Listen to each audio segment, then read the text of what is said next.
जनाब मिर्जा फखरुल इस्लाम স্যার বসে বলেন বসে বললে পিছনে দেখতে পাবো না বুঝলেন দেখি বলতে আসবে হ্যাঁ আসসালামু আলাইকুম ভাই ওদের আমার খুব প্রিয় মানুষ একেবারে কাছের মানুষ শাহরুখ ভাই আমাদের কাছ থেকে চলে গেছে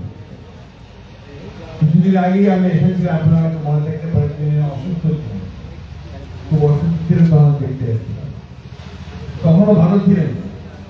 বিছানাটি উঠে বসে আমাকে গল্প করলেন চা খেলেন আমি আশা করেছিলাম আল্লাহ থেকে আরো কিছুদিন আমাদের মধ্যে আসবে আমার এই জন্য বেশি করে তাকে মনে পড়ে আমি যখন আমার জীবনের প্রথম এই এমপি ইলেকশন করতে নামি তখন তো আপনার আমাদের